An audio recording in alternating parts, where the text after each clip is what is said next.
Tayo po ay ginodyombag ng mga religion. Sapagkat sa religion, kailangan mo munang gumawa ng mabuti ka para ikaw ay pagpalain. Do this, do that, do. Maka-copyright claim pa. Okay, sa ating mga Kristiyano, sa mga born-again Christians, ito lang pong sasabihin ko. Dan, dararan. O, diba mas maganda? Nasa kanila po yun. Alam po ba ninyo kung ano pong binabato sa ating mga Kristiyano, tatapunan ka ng mga pangit na komento? Okay lang yon. Walang problema sa akin yon. Ang problema, yung mga hindi naniniwala sa grace. Bakit gusto mo pang i-involve ang iyong sarili? Samantalang umuulan ng mga talata sa Biblia, partikular sa New Testament, bagong tipan, na nagsasabi na pinawalang bisa na lahat ng batas. Pag pinawalang bisa, may bisa pa ba? Abay, wala na. Ito po ay tinupad na po ng Diyos na naging tao. Ang Diyos ng mga Diyos, ang God of Gods na si Jesus. Ito po ay natupad niya nang siya ay nakapako sa cross. Sabi niya, it is finished. So, anong ibig mo sabihin sa naganap na? Tapos na. Ang gusto nilang palabasin ng iba, tinatapos pa rin hanggang ngayon. Sabi nung iba, up to now, it's not yet finished. Wala po kayong mababasa sa Bible na ganon. Sapagkat, mga Bibles po natin, alam po ninyo, magkahiwalay pong mga verses po ito, magkahiwalay po. Pero nasa isang book po siya, nasa Ephesians. Ephesians po napakamakapangyarihan ng aklat na ito. Bukod sa Galatians at sa Romans, alam po ba ninyo ang Book of Romans at Book of Galatians, ang masterpiece ni Paul? Ito ang pinaka-masterpiece niya among sa lahat ng mga sinulat niya. Sapagkat dito binigyan diin ang kaligtasan ay sa pamamagitan lamang ng pananampalataya at grace ni Lord Jesus Christ sa ating mga maniniwala. At sa ating mga naniwala na, palakpakan naman natin ang Panginoong Jesus. Okay, unahin natin Ephesians chapter 1 verse 7. Okay, 1:7 muna tayo. Ephesians chapter 1 verse 7. In Him we have redemption through His blood. Mahalaga po yung dalawang naunang banggit. In Him, kanino yun? Kay Jesus.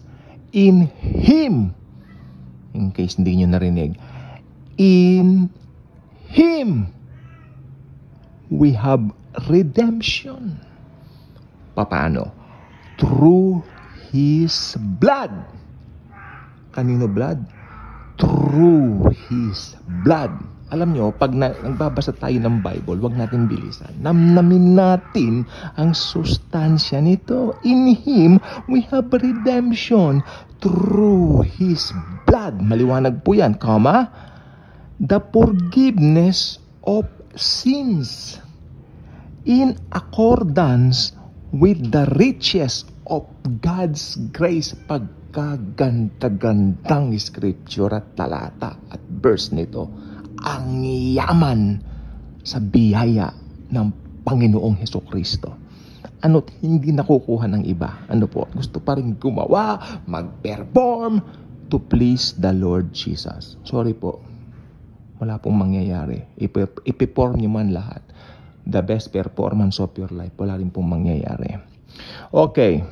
Sabi ko po, may pangalawa tayong talata. Pero mas marami-rami ito ng konti. Same book, sa Ephesians chapter 2, verses 8 to 9. Malamang ito po ay napaka-familiar na po sa ating lahat. Ephesians chapter 2, verses 8 to 9. Okay. For it is by grace you have been saved through faith, and this is not from yourselves. This is not from yourselves. Again, baka naman malabong pagkasabi ko. This is not from yourselves. It is the gift of God, not by works. Ano ulit? Ano ulit yan? Not by works. So that no one can boast. Akalain nyo, binitawan ni Pablo yung mabigat na pananalitang para walang makapagyayabang. So, ibig sabihin, if you are boasting doon sa pwede mong gawin sa Diyos, pwede mong gawin sa Lord Jesus na mga gawa, ganito, ganun, mayabang ka pala pag ganun. Pero tanungin ko po kayo, pwede po ba tayo magyabang? Yung magandang paraan ng pagyayabang, opo. Pero, ang ipagyayabang natin, si Jesus. Ako mayabang po ako. Mayabang ako. Pinagyayabang ko si Jesus. Ang pagmamahal sa akin ni Jesus. Yung pinatawad ni Jesus, lahat ng kasalanan ko, past, present, future. Pinatawad ako. Inialay niya ang buhay niya. Namatay siya para sa akin. Niyakap ako ng Panginoong Hesukristo. Bumuhos ang dugo ng Diyos dahil sa akin. Napakagandang i-claim yan ng bawat born-again Christians. At kung hindi pa born-again Christians, manampalataya lang kayo. Ito po ang sabi, maliwanag sa Ephesians chapter 2, 8-9. Babasahin ko na po ng diretso sapagkat tapos na yung pagpapaliwanag ko. If you wish to heard it again, you can, repeat this video as often as you wish. Ephesians chapter 2, verses 8-9.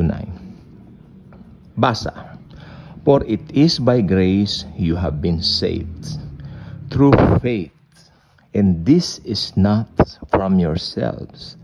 It is the gift of God, not by works, so that no one can boast. Paul knew, really, the Apostle Paul knew, mayabang ang tao. Magyayabang ka lang ka kapag nalaman mo na may pwede kang gawin sa Diyos. Ayan ang sabi ni Paul. Huwag kayong magagalit sa akin. If you have a doctrine na taliwas dito sa katotohanan ito, huwag kayong magagalit sa akin. How about accepting it wholeheartedly in your hearts? Pakumbaba po kayo. Buksan ninyo sa gospel ni Jesus ang mga puso ninyo. Walang ibang daan tungo sa gloria maliban sa Panginoong Hesukristo. Hindi yung mga ginagawa natin, pagbibigay natin ng good works, or should I say, mga good deeds sa mga nangangailangan, like yung mga dito lang po, dumaan ka lang sa Quiapo, nagbibigay ka ng pera, ng limos, di ba? Dumaan ka dito sa may recto, marami dyan ng mga namamalimos, di ba? Hindi po nakukuha dyan. So sad. So sad. Wala po ako sa mood mahal ko po kayo. Isa lang pakiusap ko, maniwala kayo sa sinasabi ko dahil ito ang totoo. Ito ang truth. I am the way, the truth, and the life. Hindi po ako nagsabi niyan, si Lord Jesus Christ. That's why, dito, walang ibang tinataas, kundi yung perfect work, finished work ng Diyos na naging tao. Ang Diyos na si Hesukristo. Kung nagmamatigas kayo, hindi kayo sa akin nagmamatigas, kundi sa Diyos na si Jesus. Buksan niyo ang mga puso niyo. Papasukin niyo siya sa mga puso niyo. Kung humble kayo, if you're humble enough to receive the God of gods, the God of the Milky Way, the God of the galaxy, the Lord Jesus Christ.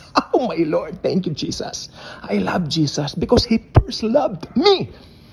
If you wish to accept Him now, let me lead you sa simpleng panalangin ito.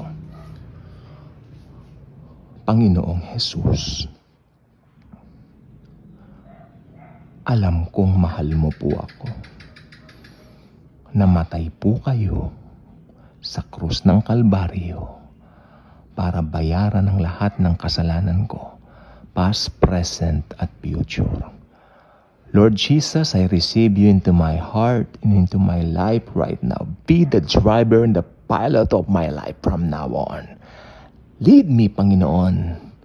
Dalhin mo ko sa mga places na gusto mong pagdalahan sa akin, kung saan pwede ako magpatutuo ng ebanghelyo mo,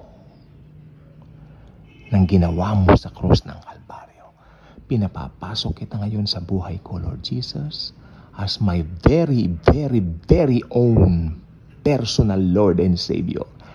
My own possession. Tulad ngayon, ako ngayon ay special possession mo na. Oh God of gods, Lord Jesus Christ. Thank you, Jesus. Holy Spirit, thank you sa pagtatatak mo sa akin ng seal of ownership. God the Father, Daddy, Daddy, Daddy, Daddy God. Now I can call you Daddy, Daddy, Daddy. Thank you, Daddy. Thank you, Daddy.